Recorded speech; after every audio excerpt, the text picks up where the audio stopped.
Back here on the show now to discuss a team in particular, the Pittsburgh Steelers, right?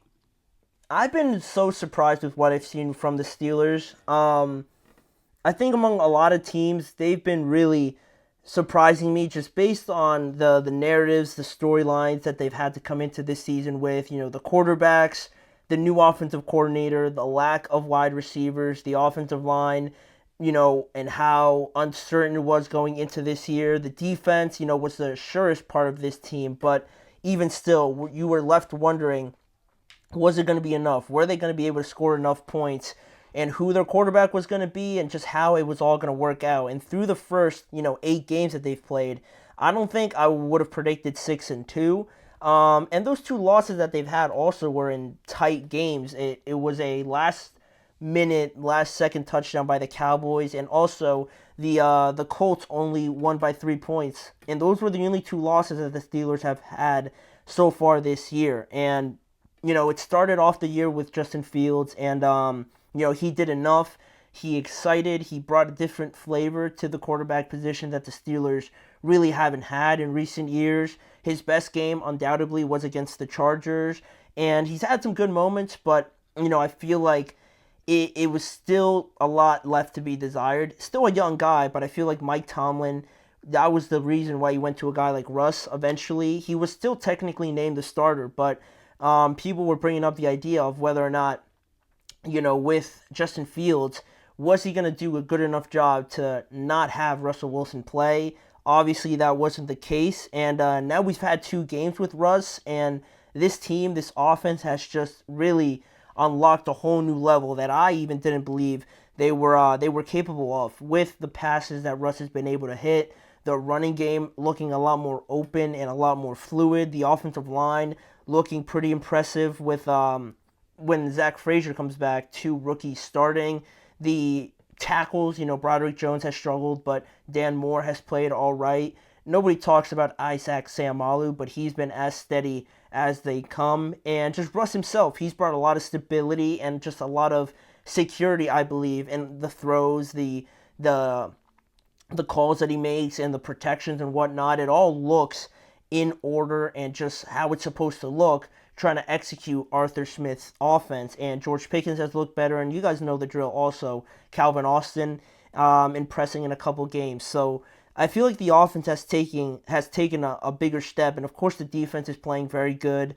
They just added a guy like Preston Smith as well, and that is also where I wanted to go to. Now with the Steelers playing pretty good ball, they add a guy like Mike Williams, a receiver that they desperately needed all year, right, to complement George Pickens, Preston Smith. I really like the move because now you have a good rotation of Jeremiah Moon, probably not the name you guys were expecting me to say first, TJ Watt, Alex Highsmith, Nick Herbig, and Preston Smith all coming into that room of pass rushers, and that's a very solid group to have.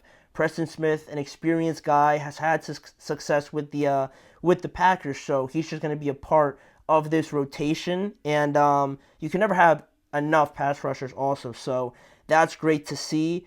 But with all that being the case, all those positives, the schedule is still the biggest note for this Steelers team because the first half was clearly easier than the second half, right, that we're about to start.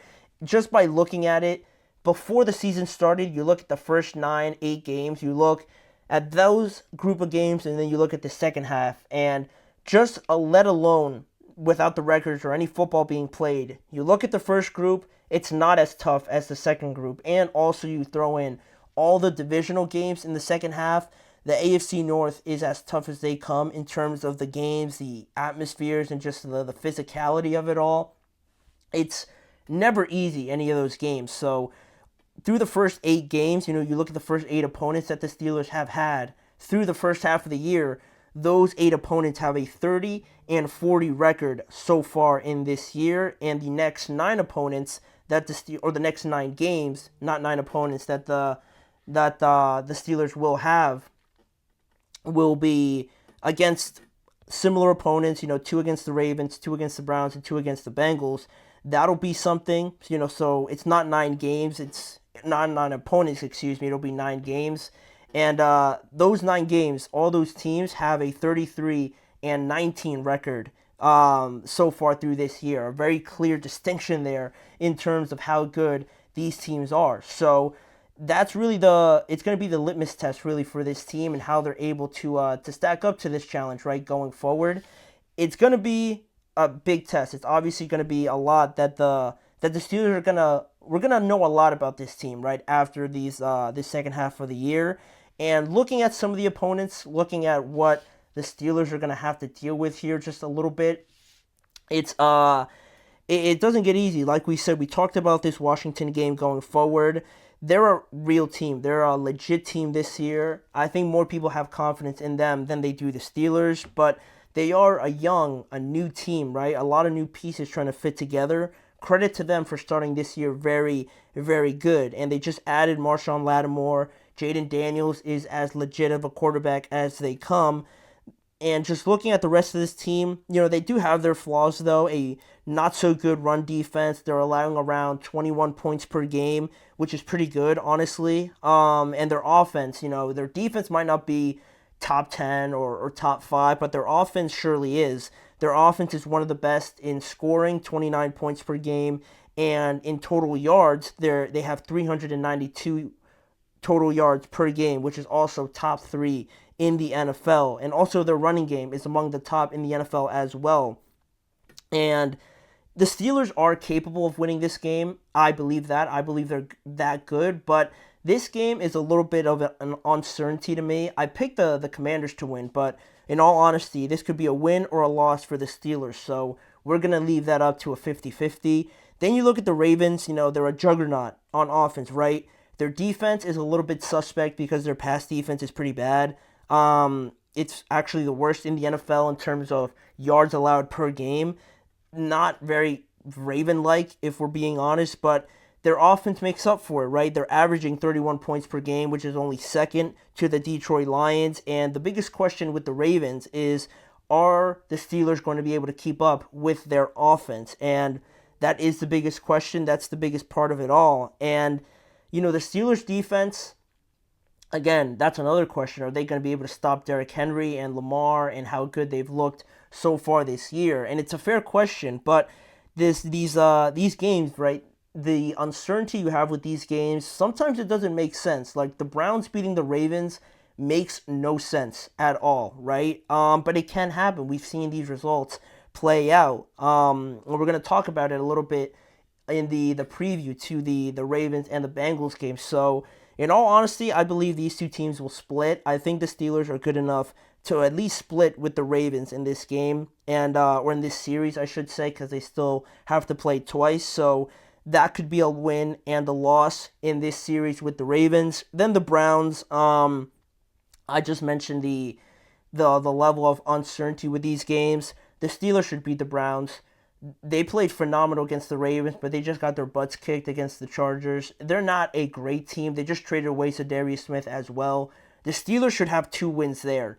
That's the most confident I'll get about this second half of the year. They should win both of those games.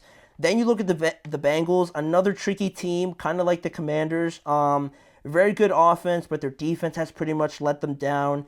Their running game hasn't been great either. I think they're averaging still less than 100 yards per game.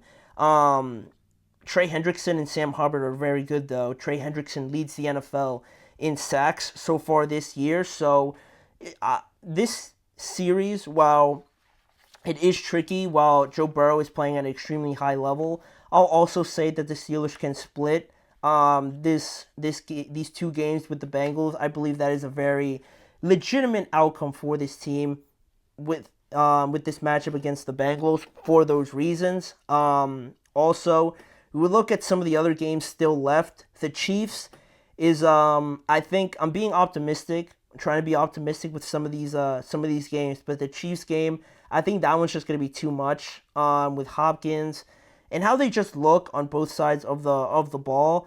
That could be a loss, a definitive loss. I do expect the Steelers to lose that game, just realistically. So that could be a loss. And the Eagles is another unpredictable game. They have talent all over the place on both sides of the ball. They finally look like they're kind of get it into groove here a little bit. So their defense is actually top 10 against the pass and against the run and in points allowed. So they are a very good team. And if the Steelers win or lose that game, that one's also about a 50-50. So right now we're looking at about, we'll say the Steelers lose that game, right? Because it's in Philadelphia.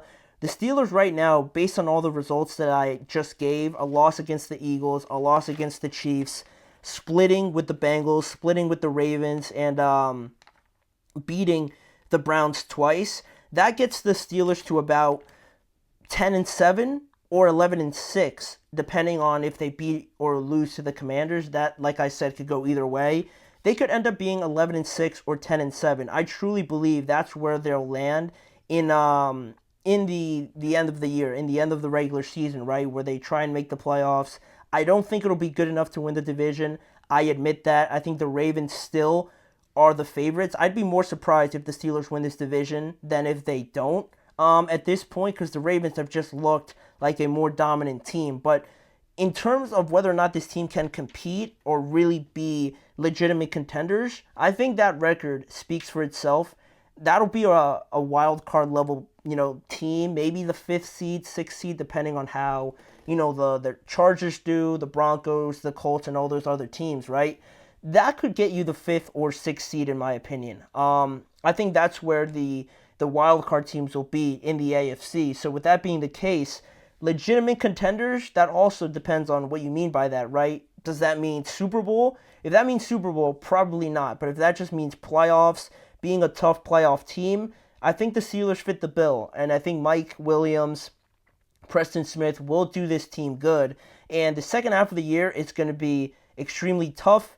They are fortunate to get some of their guys back, like Zach Frazier, Cordell Patterson, Cam Sutton is coming back from suspension, and you get these 2 new guys. I don't like putting hopes and expectations. I'm a pretty pessimistic fan, so I do believe that'll be their record, though. 11-6, 10-7. At the absolute worst, it'll be 9-8. Then maybe they don't make the playoffs at 9-8 potentially, but they're not going to be under 500 like maybe a lot of people believe. They're going to have a winning record around 500 at the absolute worst. I truly believe that. So now all that's left is just to go watch them play. Anything can happen in these games. Obviously, there's a couple in there that are very heavily favored to the Chiefs and the Eagles maybe, but the majority of it, the divisional games, those could swing any way. So we'll see. We'll see now. It's all just coming down to the wire, it seems like, in the second half of the year. It should be as exciting and as entertaining as we hopefully predict it'll be. So we'll leave that topic there. We'll talk more about the Steelers as we go through this season. But before we get into the preview of tonight's game, we're going to talk about the Bengals here a little bit and just about how their season has gone so far and how it could potentially get even worse and very disappointing if they don't make the playoffs. And their tests really come up in the next 3 weeks here, where they need to win a good amount of these games to kind of kick things into gear. So we're going to focus on the Bengals here a little bit in this next segment before we preview the game later on in today's show.